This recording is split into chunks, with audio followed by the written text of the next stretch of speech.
नमस्कार, एचपीसी विशेष में आपका स्वागत है। मैं हूं अनुपमा मिश्रा। विशेष में आज की शुरुआत हम बूंदी से करेंगे, जहां के कलाकार अपनी परंपरागत शैली के संरक्षण और स्वयं के सम्मान के मोहताज हैं। वहीं प्रतापगढ़ जिले का सीता माता अभ्यारण्य अतिक्रमणकारियों का शरण स्थली बना हुआ है।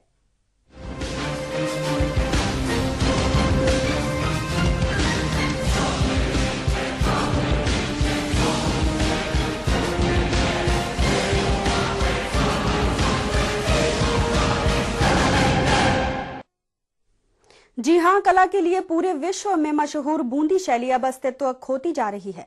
इस शैली को आज जरूरत है संरक्षण की, ताकि इसके जरिए पेट भरने वाले लोगों को इससे जोड़ा हुआ रखा जा सके, वरना समय के साथ ये शैली ही खत्म हो जाएगी। ऐसे ही कुछ लोगों की दास्तां को लेकर पेश है ये विशेष रिपोर्ट।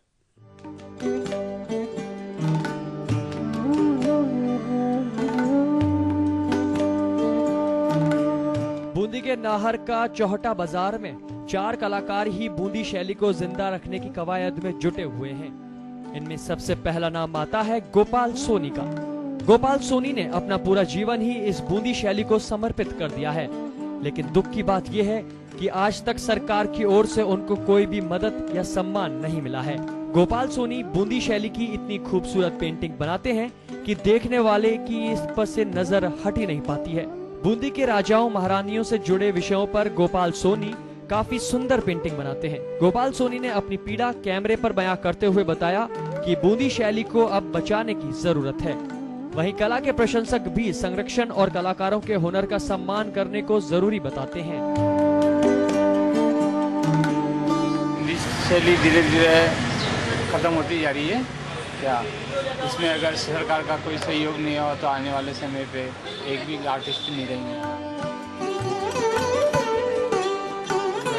जिले भर में मात्र 6 कलाकार हैं जो इस कार्य को कर रहे हैं, इस कला को जिंदा रखने का प्रयास कर रहे हैं। बहुत बड़ी मुश्किल से ये जो यहाँ पर 4-5 कला कर रहे हैं, ये बहुत संघर्ष की जिंदगी जी रहे हैं।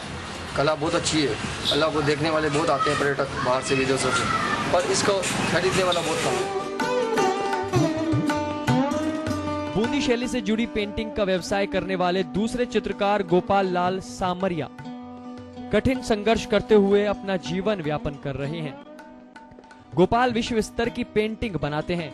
उनको बूंदी शैली की पेंटिंग बनाने में महारत हासिल है।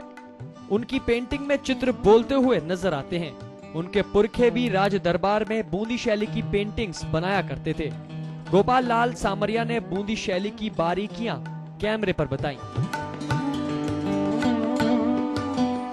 इतनी विशेषताएं हैं पेंटिंग के अंदर, क्या बताऊं। कलर स्कीम में देख लीजिए आप, फिगर्स में देख लीजिए, सब्जेक्ट में देख लीजिए। यहाँ पे मतलब पूरे भारत की जितनी भी शैलियाँ हैं उसमें मैं बताता हूँ कि जो बनावट है हर तरीके से कि अपने कहीं पे भी नहीं है, मतलब देखने में यहाँ की विश्व में नंबर 1 है।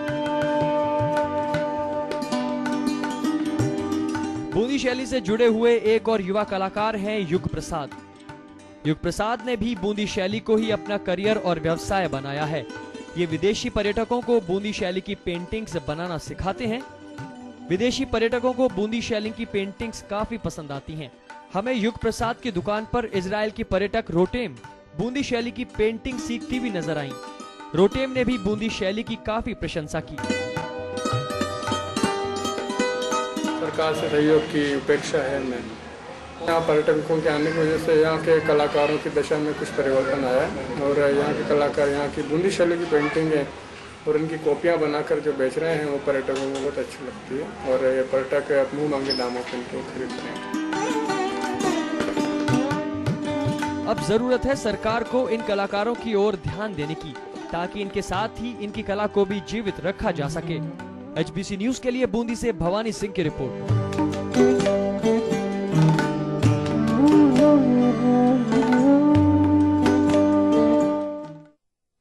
हमने आपको दिखाया कि किस तरह से बूंदी शैली के कलाकार और उनकी कला आज संरक्षण की मोहताज है। कुछ और भी कलाकार ऐसे हैं जिन्हें संरक्षण और सम्मान की दरकार है।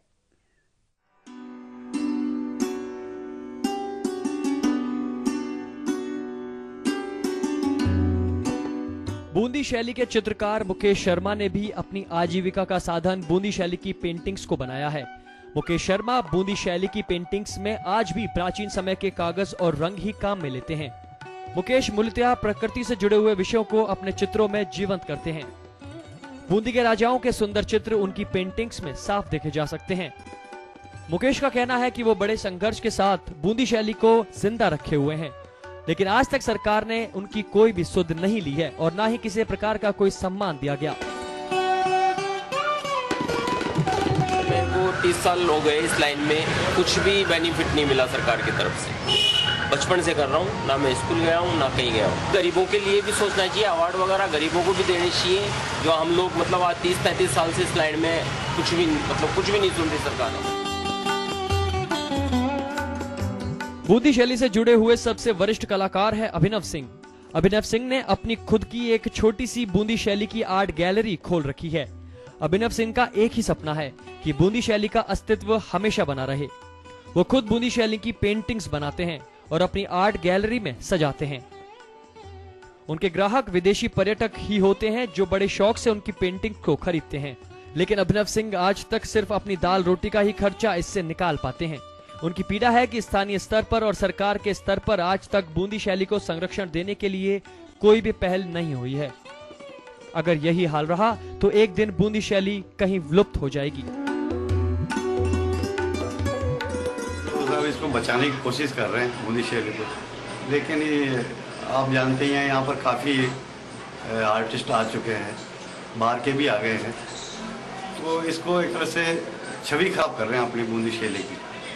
कोई किस तरह से बना रहा है, कोई किस तरह से बना रहा है, कोई पोर्ट्रेट बना रहा है, कोई क्या कर रहा है, कोई हाथों में बना रहे हैं, कोई पाँव में बना रहे हैं, पेंटिंग का मतलब उसको दुर्गति कर रहे हैं।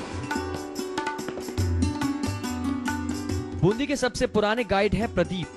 प्रदीप ही पर्यटकों को बूंदी शैली के बारे में जानकारी देते हैं और बूंदी शैली के चित्रकारों से मिलवाते हैं। प्रदीप ने कैमरे पर बात करते हुए बूंदी शैली की प्रशंसा करते हुए इस शैली को बचाने के लिए सरकारी संरक्षण की मांग की है। शैली तो सर जी इंडिया में सबसे ये डिफरेंट है और ये 90% ये टूरिस्ट ही ये सिर्फ बूंदी शैली के लिए आते हैं। औरतों ने और ना आज ना इनकी बहुत दुर्दशा हो रही है और इनको ना सुरक्षित जो करना चाहिए सरकार को, इनके लिए कुछ न कुछ जो करना चाहिए। और आर्कोलॉजी डिपार्टमेंट वाले भी बहुत साल हो गए इनको आए हुए, इनकी देख रेख नहीं कर रहे हैं। आज वास्तविकता में देखा जाए तो बूंदी शैली को बचाने की जरूरत है और साथ ही इस शैली से जुड़े हुए कलाकारों के हुनर के सम्मान की भी आवश्यकता है। वहीं सरकार को भी बूंदी शैली के संरक्षण की एक पहल करनी चाहिए। HBC न्यूज के लिए बूंदी से भवानी सिंह की रिपोर्ट।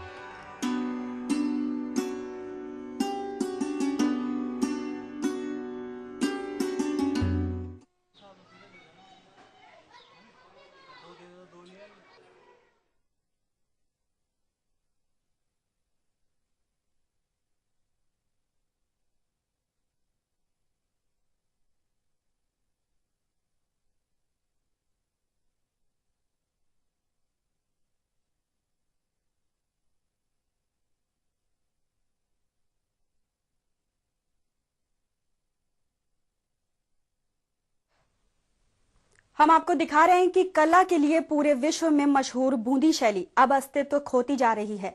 इस शैली को आज जरूरत है संरक्षण की, ताकि इसके जरिए पेट भरने वाले लोगों को इससे जोड़ा हुआ रखा जा सके, वरना समय के साथ ये शैली ही खत्म हो जाएगी। ऐसे ही कुछ लोगों की दास्तां को लेकर हमने आपको दिखाया कि किस तरह से लोग सरकार की आस लगाए बैठे हैं।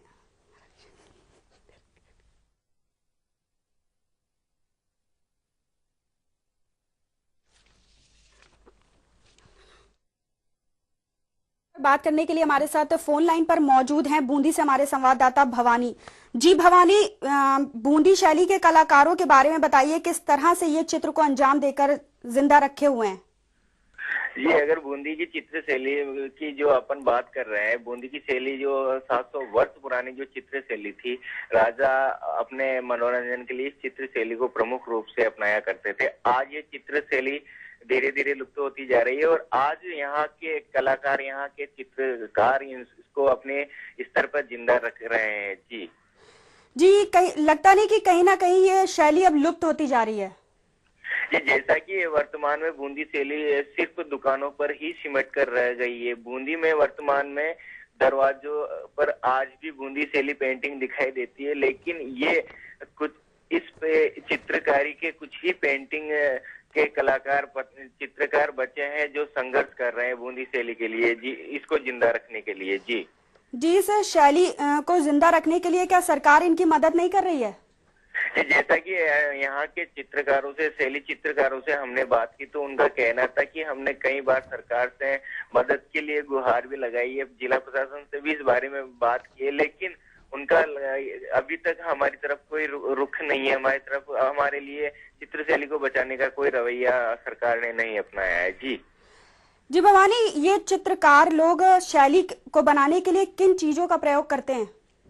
चित्रकार लोग अपने स्तर पे ही कलर और कपड़े पर अधिकतर इनको कपड़े वाले जो कागज है उन पर बनाने की कोशिश में लगे होते हैं, जिससे कि चित्रशैली को बहुत दिनों मतलब समय तक अपने स्तर पे ही ये बचा कर रख सके। जी शुक्रिया। तो ये थे बूंदी से हमारे संवाददाता भवानी।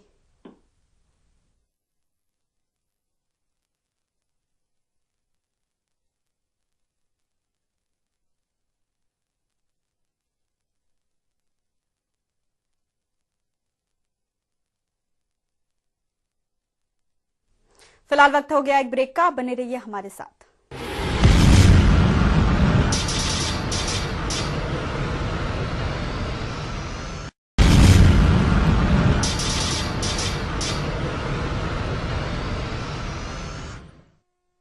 ब्रेक के बाद आपका स्वागत है।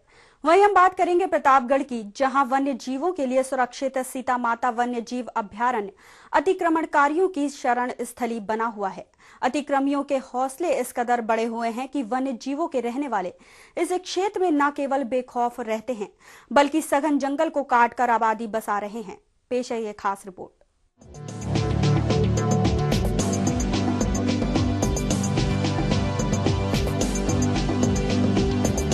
तस्वीरों को देखिए, खेत ही खेत नजर आ रहे हैं।